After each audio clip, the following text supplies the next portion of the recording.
বাম বিতাড়িত নেতাকে ফের রাজ্যসভায় পাঠাচ্ছে তৃণমূল। রাজ্যসভার প্রার্থী হিসেবে ঋতব্রত বন্দ্যোপাধ্যায়ের নাম মনোনয়ন করেছে তৃণমূল।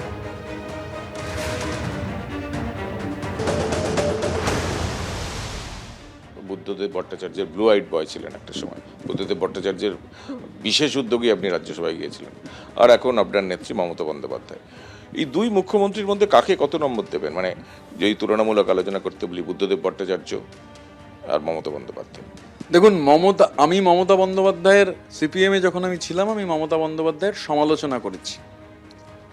যেরমভাবে পার্টির ব্রিফিং আসতো সেরমভাবে সমালোচনা করেছি। মমতা বন্দ্যোপাধ্যায়ের সঙ্গে কাজ করতে এসে দেখেছি যে সমালোচনাটা তো খুব নেগেটিভ হয়ে গেছে। আমি এটুকু কাজ করতে গিয়ে দেখেছি যে আমার এটা মনে হয়েছে সবার প্রতি সম্পূর্ণ সম্মান রেখে যে এই যে মানুষের কাজের যে প্রায়োরিটি, সেই প্রায়োরিটির ক্ষেত্রে মমতা বন্দ্যোপাধ্যায়ের কোনো চ্যালেঞ্জার নেই। বাংলাদেশ জুড়ে বিদ্বেষের বিষবৃক্ষ একেবারে ডালপালা মেরিয়ে ছড়িয়ে ছিটিয়ে রয়েছে। আর কেন এই কথা বলছি? কারণ যেভাবে শুধুমাত্র হিন্দুদের ওপর, সংখ্যালঘুদের ওপর অত্যাচার হচ্ছে তা নয়, তার পাশাপাশি একের পর এক মন্দির ভাঙচুর করা হচ্ছে।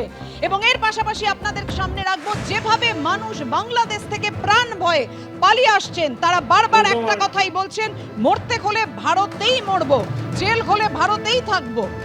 একেবারে আশ্রয় চেয়ে কাতর আবেদন হিন্দু পরিবারের। বাংলাদেশে মৌলবাদীদের অত্যাচারে তারা আতঙ্কিত, উদ্বিগ্ন, প্রাণ ভয়ে পালাচ্ছেন তারা।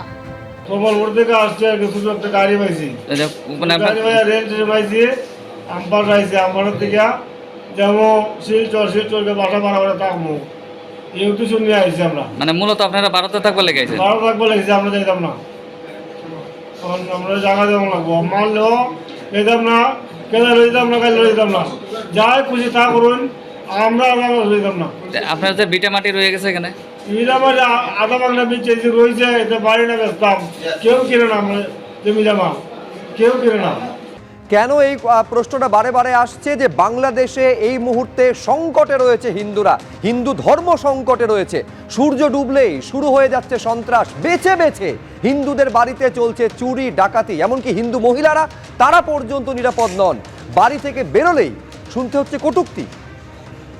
রাতের বেলায় চুরি ডাকাতি এরকম হচ্ছে, লুটপাট হচ্ছে, সেটা তো বলতে পারবো না। তবে অন্ধকারে, রাতের অন্ধকারে কারা করছে সেটা তো বলা সম্ভব না। তা তো একটু থাকবেই, কিছু একটা বললো, খারাপ কথা, এরকম কিছু। মৌলবাদীরা না কারা সেটা তো বলতে পারবো না, তারা কি, কিন্তু মুসলমান।